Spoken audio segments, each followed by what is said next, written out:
ये कहानी आपने अपने बचपन में कहीं पढ़ी या सुनी जरूर होगी, लेकिन इस कहानी के अगले भाग के बारे में शायद ही आप जानते होंगे।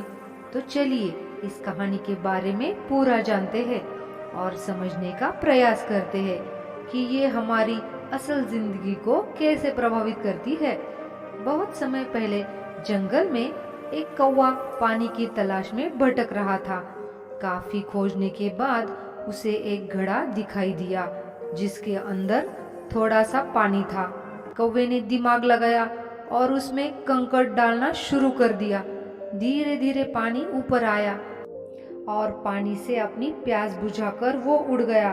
आगे की कहानी जो आप नहीं जानते होंगे, आइए जानते हैं उसके बाद क्या हुआ। उसके बाद अगले दिन कौवे के सामने फिर से वही समस्या पैदा हो गई, लेकिन इस बार घड़े में थोड़ा भी पानी नहीं था। अब कौवा बेचैन हो गया। उसे यहाँ वहाँ काफी खोजबीन करने के बाद एक पहाड़ी के पीछे एक झरना बहते दिखाई दिया, मगर उस झरने का पानी एक गहरी खाई में नीचे तेजी से गिर रहा था। पानी के पास जाने का मतलब मौत को दावत देना था। यदि कौवा नहीं जाता तो प्यास से मर जाता। कौवा एक पत्थर पे जाकर बैठ गया और काफी देर तक सोचता रहा। तभी उसकी नजर झरने से अलग होती लहर पर पड़ी, जो एक बड़े से पत्थर से टकराती और बाहर समतल में खड़े पेड़ों की जड़ों को छूकर पुनः वो पानी खाई में गिर जाता।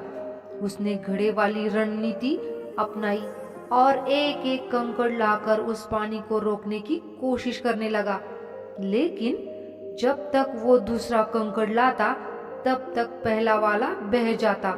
उसके बार बार प्रयत्न करने के बाद भी उसे सफलता नहीं मिली। वो थक कर फिर सोचने लगा। कुछ देर बाद उसने प्यासे ही जंगल में उड़ान भरी और उसने कई सारे कौवों को अपनी परेशानी के बारे में बताया। सभी कौवों ने उसकी बात सुनी, मगर कुछ कौवे उसकी बात से सहमत नहीं हुए और उसका मजाक उड़ाने लगे। मगर कुछ कौवों ने उस पर विश्वास किया और उसके साथ चल दिए। अब उस कौवे की एक टीम बन चुकी थी जो उसके बताए अनुसार कार्य कर रही थी। अब वो एक साथ कई कंकड़ डालते, जिससे उन कंकड़ों का वजन पानी से ज्यादा हो जाता और वो कंकड़ वहां रुक जाते। धीरे धीरे बहुत सारे कंकड़ वहां जमा हो गए और देखते ही देखते वहां कंकड़ों की एक दीवार बन गई। अब जब भी वो छोटी सी लहर उस पेड़ से टकराती, तब कुछ पानी उस कंकड़ से बनी उस दीवार से जमा हो जाता। कौवा और उसकी टीम की मेहनत रंग लाई। अब वो हमेशा पानी पी सकते थे। जिन कौवों ने साथ नहीं दिया था, अब वो अपने व्यवहार पर पछता रहे थे, लेकिन फिर भी वो पानी पी रहे थे। वहाँ मान लीजिए कौवे की जगह आप है और घड़ा आपकी नौकरी है और उसमें थोड़ा सा पानी आपकी सैलरी है। आसपास बिखरे पड़े कंकड़ दिन है। अब इसको एक साथ मिलाकर देखते हैं। यह ठीक कौवे की पहली स्थिति की तरह, जहां आप नौकरी की तलाश में भटकते हैं, उसके बाद अपनी जरूरतों की प्यास बुझाते हैं। यह आपको निरंतर करना पड़ेगा। अब कौवे की दूसरी रणनीति के तहत देखते हैं। बहता हुआ झरना जोखिम भरा व्यवसाय है। झरने से अलग होकर बह रही लहर एक अवसर है। पेड़ की जड़ों को छूकर गिर रहे पानी को रोकना नए व्यवसाय के विचार है। कंकड़ आपका परिश्रम है। अन्य कौवे आपकी टीम है। जिन कौवों ने साथ नहीं दिया वो आलोचक है और प्राप्त होने वाला पानी आपका प्रॉफिट है। चूंकि यह निरंतर फल प्राप्त होने वाली प्रक्रिया है, इसलिए आप इसे बिजनेस मॉडल भी कह सकते हैं।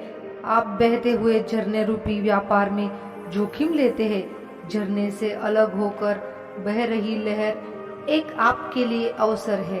पेड़ की जड़ों को छू रहे पानी को रोकना आपका व्यापार का विचार है। अब आप कंकड़ रूपी अपनी मेहनत लगाते हैं तब आप एक मजबूत टीम बनाते हैं, जैसे उस कौवे ने बताया। ठीक उसी तरह जब आप कोई नया काम शुरू करते हैं तो कुछ लोग आपका मजाक उड़ाने लगते हैं। वे आपके सच्चे आलोचक हैं। जैसे कहानी में कौवे के साथ कुछ कौवों ने मजाक उड़ाया था और साथ जाने से मना कर दिया था, मगर वो कौवा अन्य कौवों की टीम बनाकर जुटा रहा और सफलता हासिल की। अंत में आपको भी सफलता हाथ लगेगी। अगर आपको मेरी स्टोरी पसंद आई हो तो कमेंट में ज़रूर बताइएगा।